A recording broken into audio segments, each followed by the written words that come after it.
안녕하세요. 룰루맘입니다. EDD 업데이트 해드릴게요.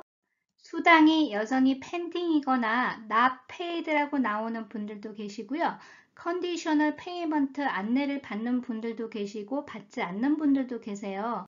전화 인터뷰에 걸리는 분들도 계시고 이게 전체적으로 하나의 흐름으로 가는데요. 제가 이 과정 간단하게 요약해서 알려드리고요. 컨디셔널 페이먼트 노리스를 받는 분이 계시고 안 받는 분이 계세요. 근데 안 받았는데 여전히 수당이 펜딩되는 분들은 어떻게 하는지 그것도 알려드릴게요.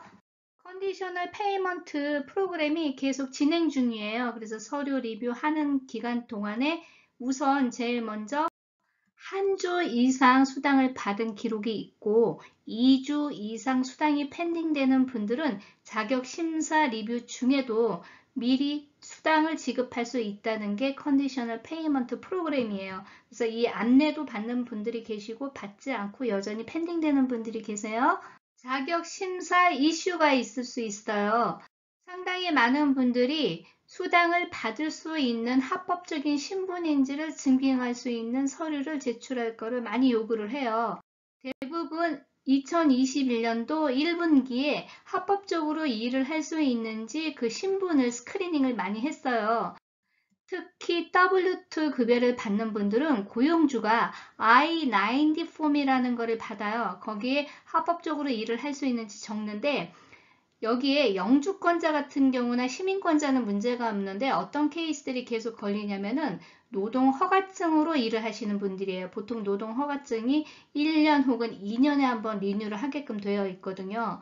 그래서 만약에 I-90 폼에 여러분들의 체류 신분이 노동허가증으로 받고 계신다 그러면 그게 만료가 되는 날짜가 있어요. 그게 다시 합법적으로 일을 할 수 있도록 리뉴가 됐는지 거기에서 많이 심사가 걸려요. 그래서 그 심사 기준 때문에 인터뷰에 걸리는 분들이 상당히 많으세요. 예를 들어서 2021년 3월에 노동허가증이 만료가 되는데 어떤 사정에 의해서 다시 리뉴를 할 수가 없었어요. 그런데 수당은 계속 받았단 말이에요. 그럼 이게 얼러트로 뜨게 되어 있어요. 그러면은 EDD에서 합법적으로 일을 할 수 있는지 증빙을 하는 그 자격 인터뷰를 하게 돼요. 그래서 이 서류를 제출을 하라고 그러죠. 노동허가증이 유효한 기간 동안은 수당을 계속 받을 수 있어요. 하지만 리뉴가 늦어지거나 리뉴를 하지 못했던 그 기간 뒤에는 디스퀄리피케이션이 나면서 그 기간 동안 받은 수당에 대해서 반납하라는 안내들을 많이 받고 계세요. 시민권자나 영주권자이면서 W2 급여를 받았고 고용주한테 I-90 폼을 제출하신 분들은 신분 증빙 때문에 전화 오는 케이스보다는 다른 케이스로 오는 경우가 많아요. 그래서 여러분들이 인터뷰 하실 때 가볍게 그냥 건성으로 인터뷰 하셨다가 불이익 받는 케이스들이 계속 늘어나기 때문에 주의하셔야 됩니다. 9월 달부터 계속 인터뷰가 진행되고 있어요. 코로나로 인해서 실업수당을 받을 수 있는 자격이 되는지에 대한 심사가 강화되고 있어요. 만약에 여러분들이 그만둘 경우에도 실업수당을 받을 수 있는 케이스가 있어요. EDD한테 납득할 만한 충분한 이유가 있는 경우 혹은 고용주가 레이오프 된 경우는 당연히 가능하죠. 코로나가 무서워서 스스로 그만둘 경우 고용주가 이를 사실 보고하고 어필하는 사례들이 늘고 있어요. 그럴 경우에 강하게 인터뷰를 받고요. 또 불이익을 받는 사례들도 있기 때문에 주의하셔야 돼요. 인터뷰 과정에 있어서 문제가 될 수 있는 소지를 제가 몇 가지를 별도의 동영상으로 한번 다뤄보려고 해요. 특히 자영업으로 POA 받는 분들은 팬데믹 이전에 자영업 활동을 하고 계셨다는 것을 증빙할 수 있는 서류들을 지금 요구하고 있어요. 2019년도 세금 보고 한 자료 당연히 요구하겠죠. 반드시 2019년 세금 보고 자료가 필요한 건 아닙니다. 2020년도 1월부터 비즈니스를 시작하거나 자영업을 시작하다가 팬데믹이 와서 실업이 된 경우도 있잖아요. 그래서 이거를 충분히 증빙할 수 있는 서류들만 제출하면 문제는 없습니다. 현재 풀타임으로 일을 할 수 있는지에 대한 가능성에 대해서 질문을 할 때 여기에 노라고 했을 때 문제가 발생될 수 있어요. 특히 자영업일 경우에는 이유가 타당해요. 하지만 자영업인데도 불구하고 풀타임에 가깝게 수입이 발생되고 비즈니스가 정상화되는 분들은 문제가 없지만 수당을 받아야 될 만큼 어려운 분들은 비즈니스 활성화를 위해서 어떤 노력을 했는지를 물어볼 수가 있어요. 그래서 그 준비하는 과정 제가 동영상으로 다뤘기 때문에 이거 주의만 하시면 되는데, 지금 가장 문제가 되는 경우가 어떤 경우냐면 아이를 돌봐야 돼서 일을 할 수 없는 분들이 계셨어요. 이런 분들 지금 인터뷰할 때 주의하셔야 돼요. 팬데믹 수당 지급 기간 동안은 아이를 돌봐야 되기 때문에 풀타임 일을 할 수 없었다 그러면 받아들여졌어요. 하지만 2021년도 8월 혹은 9월부터 대부분의 학교 혹은 데이케어들, 애프터스쿨들이 정상화되고 있어요. 그렇기 때문에 이 이후로 더 이상 풀타임 일을 난 할 수 없다라고 했을 때 디스퀄리피케이션 나는 사례들이 있기 때문에 주의하셔야 됩니다. 이 내용도 제가 별도의 동영상으로 다뤄보겠습니다. Certify 할 때 여러 가지 질문들이 있잖아요. 이게 가장 기본적인 질문인데 어떤 부분에서 문제가 되고 컨디셔널 페이먼트가 정해지냐면은 첫 번째 질문과 두 번째 질문에 yes라고 답을 했을 경우에요. 1번은 아프거나 다쳐서 일을 할 수 없느냐는 질문인데 코로나에 걸려서 그건 아픈 거기도 하고 일을 할 수 없지만 이거는 예외사항이라고 그랬어요. 그래서 코로나에 걸려서 일을 할 수 없을 경우에는 여기 yes라고 하시면 안 돼요. 여기 no라고 하셔야만 되는 거고요. 만약에 아파서 일을 못했다 그럴 경우에는 실업수당이 기본적으로 받을 수 있는 자격 요건이 되지 않아요. 정말 아파서 일을 못한다 그러면은 SDI, 즉 장애수당을 신청하거나 다른 방법의 수당으로 신청을 해야 되기 때문에 문제가 되는 거예요. 이번에 풀타임 일을 받아들일 수 없는 이유가 있느냐 그랬을 때 yes라고 답하신 분들 중에서 두 가지가 있었던 것 같아요. 한 분은 자영업이기 때문에 그렇게 답을 하셨어요. 그런데 이런 분들은 실수를 했다 그러고 자영업자임을 증빙하면 문제가 없어요. 그런데 어떤 부분들이 문제가 많냐면 아이를 돌보기 때문에 나 풀타임 일을 받아들일 수 없다.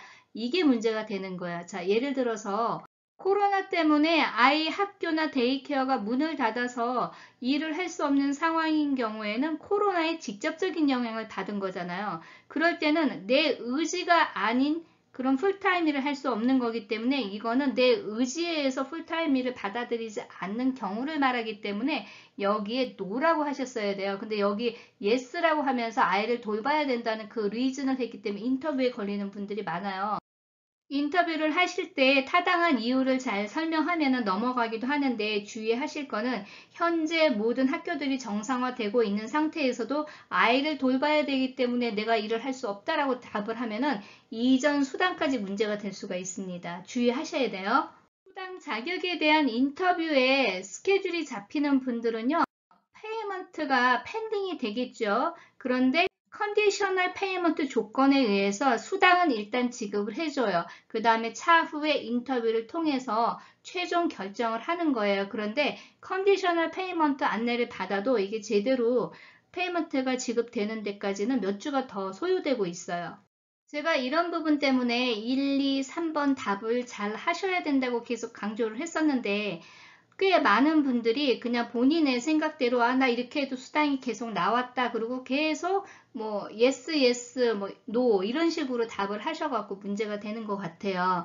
이게 그때 당시 페이먼트는 계속 지급이 되더라도 향후에 인터뷰에 걸리고 인터뷰가 진행되면은 여러분들 스트레스 받고 또 실수하면은 디스퀄리피케이션 나고 일이 더 복잡하게 되기 때문에 되도록이면 이렇게 서티파이 하실 때 질문을 제가 설명드린 대로 하는 게 좋았던 거예요. 서티파이 하실 때 질문 1번과 2번에 yes라고 답을 하신 경우가 아니고 또 3번에 did you look for work 직장을 구하고 있느냐 거기에 yes라고 답을 하시고 no라고 답하신 적이 없는데도 수당이 펜딩되는 경우가 있어요. 이런 분들은 컨디셔널 페이먼트하고 좀 달라요.